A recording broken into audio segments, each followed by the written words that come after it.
శ్రీ గురుభ్యో నమ. ఓం శ్రీ గణాధ్యక్షరాయ నమ.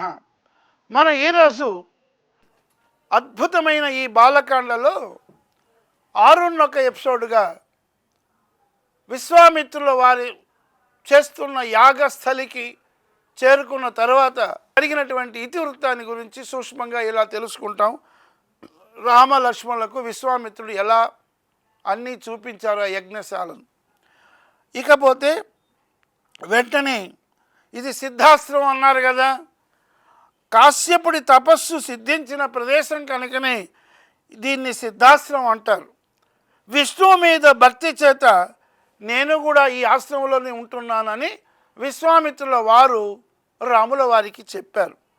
ఇక్కడే నేను యజ్ఞం చేస్తున్నాను, ఇదిగో సిద్ధాశ్రమం ప్రవేశిస్తున్నాం అని చూపించారు. తదాశ్రమ పదం తాత తవాప్యే తదధ్యత మమ. నాయన, ఈ ఆశ్రమం నాకెంతో నీకు అంతే ప్రియమైనది. అంతలో అక్కడ ఉన్నటువంటి ఆశ్రమంలో ఉన్నటువంటి మునులు ఎదురు వచ్చి విశ్వామిత్రుడికి నమస్కరించారు. అతడితో వచ్చిన రాజకుమారులకు కూడా ఆతిథ్యం ఇచ్చారు ఋషులు. చూసారా, ఒక్కొక్క చోట వెళ్ళగానే వారి యొక్క మూర్తిమత్వం ఎంతది గొప్పదో. కాబట్టి వారి యొక్క ముఖ తేజస్సే రాజకళే వారికి అన్ని చోట్ల కూడా గౌరవప్రదంగా ఉంటుందనడానికి వెంటనే విశ్వామిత్రుడితో వచ్చిన ఈ రాజకుమారులు ఇరువురికి కూడా వారందరూ కూడా మునులు ఆతిథ్యం ఇచ్చారు. ఇక రామ లక్ష్మణులు క్షణకాలం విశ్రమించారు, కాస్త అలసట తీర్చుకున్నారు. ఇక విశ్వామిత్రుడు ముందు నిలిచి అంజలి ఘటించారు. ఇక మనం ఏమి చెయ్యాలి, మనం వచ్చిన పని ఏమన్నట్లుగా కార్య సాధన కలిగినటువంటి కార్య ఉన్ముఖమైనటువంటి ఒక కార్య సాధకుని లక్షణం పనిపైనే ధ్యాస ఉంటుంది. ఆ విధంగా మహర్షి, మీరు ఈరోజే యజ్ఞ దీక్ష స్వీకరించండి, మేము మీ యజ్ఞాన్ని సంరక్షిస్తాం. శాస్త్ర ప్రకారం యజ్ఞము పూర్తి చేసి ఈ సిద్ధాశ్రమం పేరు సార్థకం చేయండి అని రాముల వారు చెప్పారు. వెంటనే మేము ఈ యజ్ఞాన్ని రక్షిస్తాం, మీరు ప్రయత్నించండి. విశ్వామిత్రుడు శాస్త్రోక్తంగా యజ్ఞ దీక్ష స్వీకరించారు. మరునాడు ఉదయం రామ లక్ష్మణులు సంధ్య వార్చి విశ్వామిత్రుడి వద్దకు వెళ్ళారు. ఎక్కడికి వెళ్ళినా వారి నిత్య అగ్నిహోత్రము, వారి నిత్య అనుష్ఠానాన్ని మరవలేరు. అది గొప్ప విషయం. క్షత్రియ వంశమున జన్మించినటువంటి క్షత్రియులు ఎంతటి గొప్పవారో, అలాగే క్షత్రియ సంపద అయినటువంటి సూర్యనారాయణుడు కులదైవం కాబట్టి అటువంటి సూర్యనారాయణుడు కులదైవంగా గాయత్రి మంత్ర ఉపదేశం విశ్వామిత్రుల వారి వద్దే రాముల వారు పొందారు, రామలక్ష్మణులు. కాబట్టి మరునాడు ఉదయం రామ లక్ష్మణులు సంధ్య వార్చి ఓం భూర్భువస్వః తత్సవితుర్వరేణ్యం భర్గో దేవస్య ధీమహి ధియో యో న ప్రచోదయాత్ అన్నటువంటి గాయత్రి మంత్రాన్ని అద్భుతంగా వారు సంధ్యావందన కార్యక్రమంలో జపించారు. వెంటనే మరునాడు ఉదయం రామ లక్ష్మణులు సంధ్య వార్చి విశ్వామిత్రునికి వద్దకు వెళ్ళినాక ఆ మహర్షి అగ్నిహోత్రం చేసి కూర్చుని ఉన్నాడు. ఆ క్షణంలో రాక్షసులు ఎప్పుడు వస్తారా అని వారు విశ్వామిత్రుణ్ణి అడిగారు. స్వామి, ఆ రాక్షసులు ఎప్పుడు వచ్చి మన యజ్ఞాన్ని ధ్వంసం చేయడానికి ప్రయత్నిస్తారు అని అడిగారు. అందుకోసమే కదా తీసుకొచ్చాడు రామలక్ష్మణుని యాగ సంరక్షణ కోసం. ఆ సమయంలో పక్కనున్న మునులు ఇలా అన్నారు, ఓ నాయనా, విశ్వామిత్రుల వారు దీక్ష వహించారు కదా, యజ్ఞము పూర్తయ్యేంత వరకు ఆయన మౌనవ్రతంలో ఉంటారు. ఈ రోజు నుంచి 6 రోజులు రాత్రింబగళ్ళు మీరు యజ్ఞ సంరక్షణ చేయాలి అని అక్కడ ఉన్నటువంటి మునులు ఉపదేశించారు. రామ లక్ష్మణులు ఆయుధాలను ధరించి యజ్ఞ వేదిక సమీపములో నిల్చున్నారు. 5 రోజులు అప్రమత్తంగా కాపలా కాశారు. 6వ రోజున రాముడు, లక్ష్మణ, 5 రోజులైంది, ఇంతవరకు ప్రశాంతంగా ఉంది దివ్యాశ్రమం, వచ్చే రాక్షసులు ఈరోజే వస్తారు, ఏ క్షణాన్నైనా వాళ్ళని ఎదుర్కోవడానికి సిద్ధంగా ఉండాలి అని పురికొల్పి జాగ్రత్త పరిచారు రాముల వారు లక్ష్మణుని. ఈరోజు 6వ రోజు, 6 రోజులకు వస్తామని చెప్పారు కదా మునులు ఆ యొక్క రాక్షసులు యాగాన్ని ధ్వంసం చేయడానికి. ఈరోజు 6వ రోజు కాబట్టి వారు వచ్చే విధమైంది. కాబట్టి జాగ్రత్తగా మనం సిద్ధంగా వారిని ఎదుర్కోవడానికి ఉండాలన్నట్లుగా లక్ష్మణుని కూడా పురికొల్పాడు రాముల వారు. అటు తర్వాత ఆశ్రమ ప్రాంతమంతా పవిత్ర మంత్రధ్వని తరంగాలు వ్యాపిస్తున్నాయి. ఎందుకంటే విశ్వామిత్రుల వారు యజ్ఞం చేస్తున్నారు కదా, ఆ వేద మంత్రాల ధ్వని వినిపిస్తున్నది. దీక్షగా అర్పిస్తున్న హవిస్సులను అగ్నిహోత్రుడు తీసుకెళ్తున్నాడు. అగ్నిహోత్రుడు ఎప్పుడూ కూడా ఈ యజ్ఞ హవిస్సును తీసుకోవడానికి ఇంద్రాది దేవతలకి హవిస్సును తీసుకెళ్లేటువంటి ఒకే ఒక భాగ్యం అగ్నిహోత్రునికి కలిగింది భూలోకం నుంచి దేవలోకానికి. అందుకే ఇంద్రాయ ప్రాగ్దిశే ఇంద్రాయ స్వాహ, దక్షిణ దిశే యమునాయ స్వాహ, పశ్చిమ దిశే వరుణాయ స్వాహ, ఉత్తర దిశే కుబేర స్వాహ కుబేరాయ స్వాహ, ఆగ్నేయ దిశే అగ్నిస్వరూపాయ నమః, నైరుతి దిశే నైరుతి దిక్స్వరూపాయ నమః, వాయువ్య దిశే వాయు దిక్స్వరూపాయ నమః, ఈశాన్య దిశే ఈశాన్య దిక్స్వరూపాయ నమః. అష్టదిక్కులను అలా పిలుస్తూ భూమ్యాకాశ దశ దిక్స్వరూపాయనమని అనేక దేవతలను పిలిచి వారికి హవిస్సులు అందిస్తున్నారు. అగ్నిహోత్రుని ద్వారా ఈ యొక్క విశ్వామిత్రుని యాగం జరుగుతున్నది. ఆశ్రమం అంతా ఇలా మంత్రధ్వని తరంగాలుగా ఉన్నాయి. వెంటనే ఉన్నట్లుండి యజ్ఞవేది ఒక్కసారిగా భగ్గుమన్నది. ఇది ఆపదకు సూచనగా వారికి తెలిసింది. ఏదో ఒక అవాంతరం జరగబోతున్నది ఇక్కడ అన్నట్టుగా. వెంటనే అంతలోనే నిర్మల ఆకాశములో కారు మబ్బుల్లా మారీచ సుబాహులు అనే దుష్ట రాక్షసులు తన అనుచర గణముతో ఆకాశములో దూసుకు వస్తూ కనబడ్డారన్నమాట. ఇది ఒక అద్భుతమైనటువంటి సన్నివేశంగా ఈ యొక్క విశ్వామిత్రుని యాగాన్ని ధ్వంసం చేయడానికి వచ్చినటువంటి మారీచ సుబాహుల గాథగా ఇక్కడ మొదలైంది. 6వ రోజుగా వచ్చారు. అందరికంటే ముందున్న మారీచుడి మీద రాముడు బాణం వదిలాడు, మానవాస్త్రాన్ని ఉపయోగించాడు. ఆ అస్త్రం వాడిని 100 యోజనాలు ఎగురగొట్టి సముద్రములో కలిపింది. వాడి ప్రాణం తీయకుండా వదిలివేసింది. తరువాత ఒక్కొక్క సమయంలో ఒక్కొక్క అస్త్రం, మొదట మానవాస్త్రాన్ని ఉపయోగించాడు, అటు తరువాత ఆగ్నేయాస్త్రాన్ని ఉపయోగించాడు. వెంటనే ఆగ్నేయాస్త్రాన్ని ఉపయోగించి సుబాహువును, వాయవ్య ప్రయోగించి రాక్షసులను మొట్టమొదటగా మానవస్త్రాన్ని ఉపయోగించి మారీచుని పైన వేయగానే వాడు 100 యోజనాల దూరంలో పడ్డాడు. అటు తరువాత వాడి సోదరుడైన సుబాహుని పైన ఆగ్నేయాస్త్రాన్ని వదిలాడు. అటు తరువాత వాయవ్య అస్త్రాన్ని వదిలి మిగిలిన రాక్షసులపైకి వదిలాడు. వాళ్ళని వధించాడు. ఏ ఆటము లేకుండా యజ్ఞము పూర్తయింది. ఈ విధంగా విశ్వామిత్రుడు తన కోరిక ప్రకారము తీసుకొని వచ్చినటువంటి ఆ యొక్క రామ లక్ష్మణులను దశరథుడి యొక్క పంపున ఈ యొక్క మారీచ సుబాహువులు తన చేస్తున్న యాగానికి ఇబ్బంది కలిగిస్తున్నారనేటువంటి విషయానికి ఇక్కడ ఆ మారీచ సుబాహువుల ధ్వంసంతో వారికి సహాయంగా వచ్చిన రాక్షస వధ కూడా పూర్తయింది. ఇక అప్పుడు సంతోషంతో అంటున్నాడు విశ్వామిత్రుడు రాముడితో, ఓ రామా, తండ్రి ఆజ్ఞ పాటించావు, నా యజ్ఞాన్ని రక్షించావు. మీ నాన్నగారు పంపున దశరథ మహారాజు నువ్వు పంపినటువంటి కారణం నాకు అద్భుతంగా కార్య సాధనైంది. అలాగే నా యజ్ఞము రక్షింపబడింది. ఈ సిద్ధ ఆశ్రమం పేరు సార్థకం చేశావు నాన్న రామా అని పొగిడాడు విశ్వామిత్రుడు. ఇక ఆ రాత్రి అందరూ ఆనందంగా అక్కడే నిద్రించారు.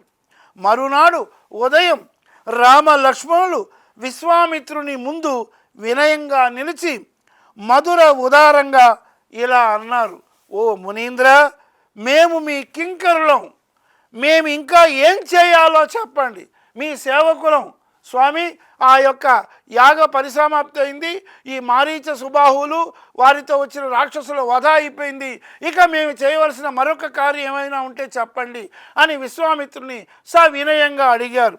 మీ కింకరులం, మీ సేవకులం.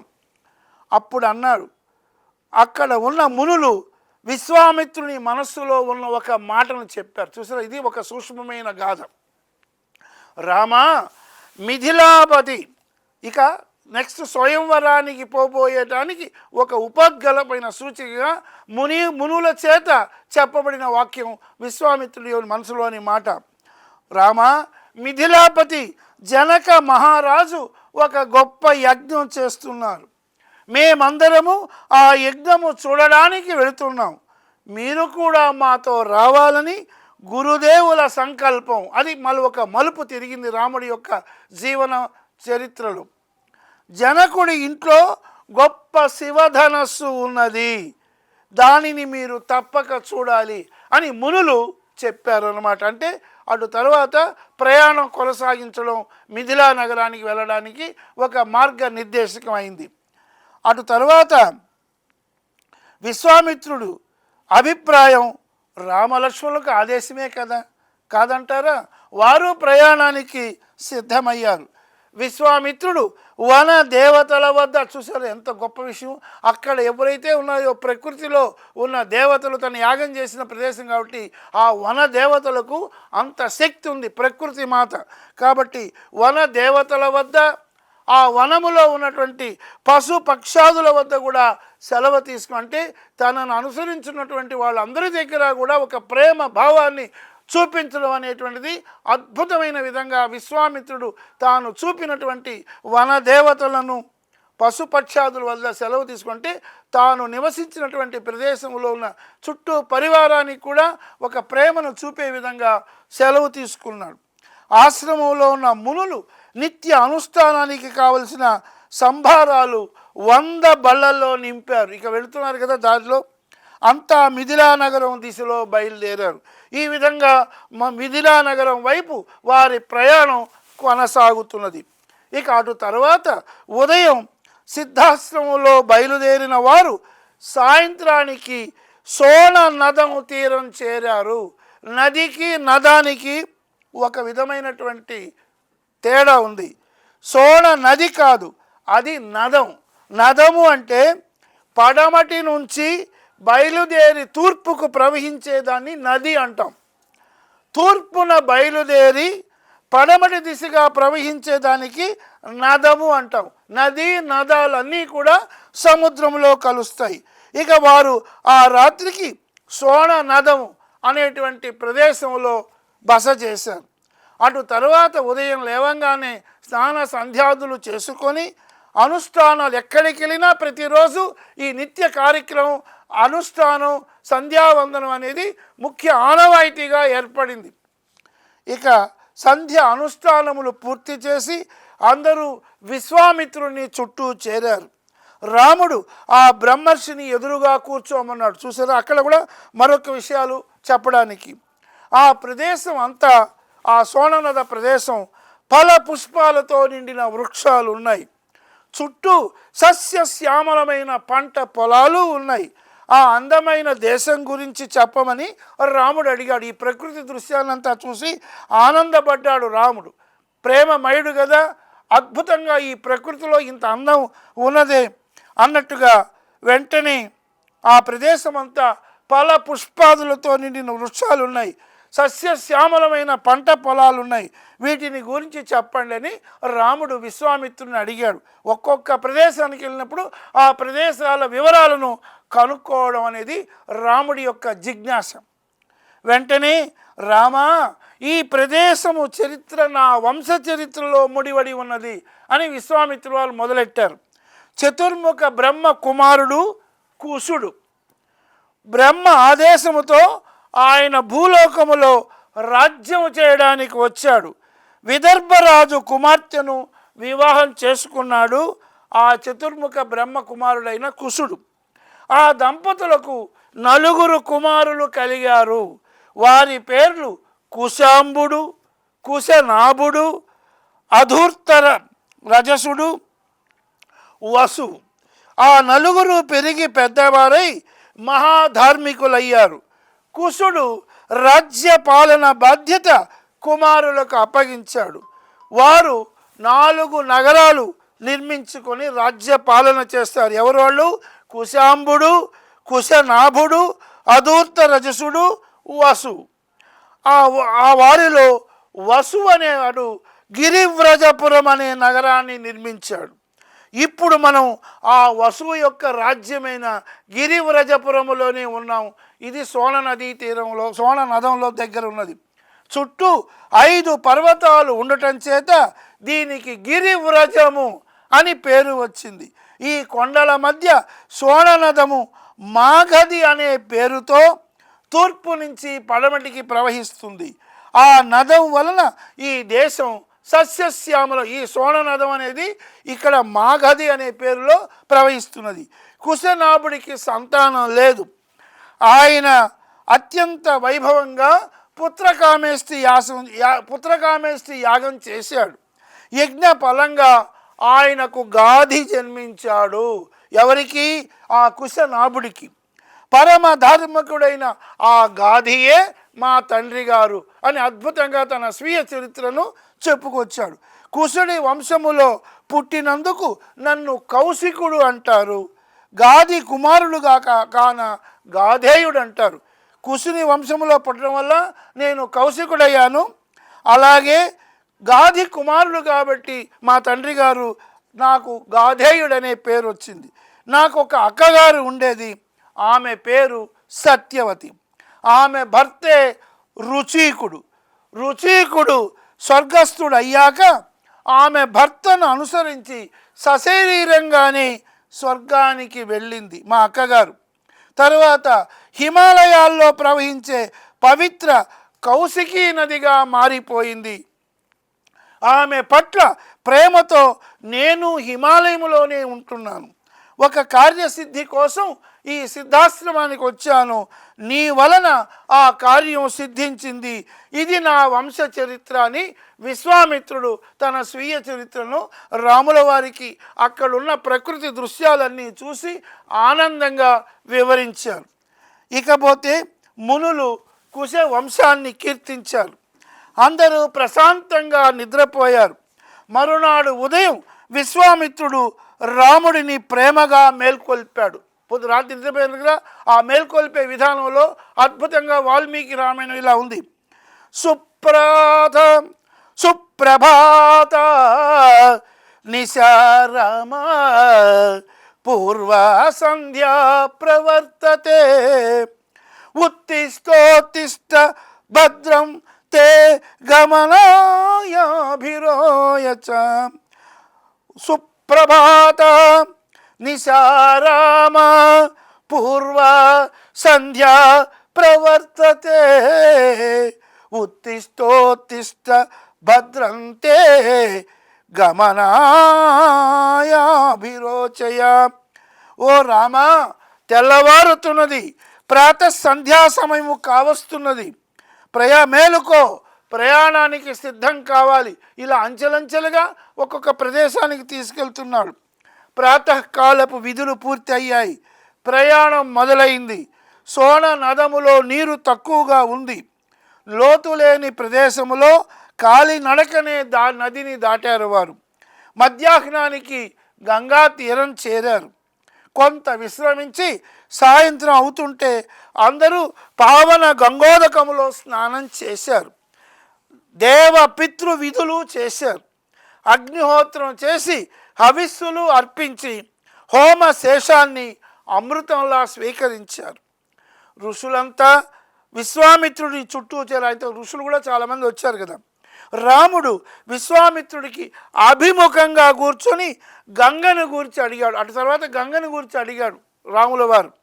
భగవాన్, ఈ గంగ 3 లోకాలలో ప్రవహిస్తుందంటారు కదా, అందుకే ఈమెకు త్రిపదిగా అని పిలుస్తారు కదా. ఈ 3 మార్గాలు 3 లోకాల్లో ఉన్నాయి కదా.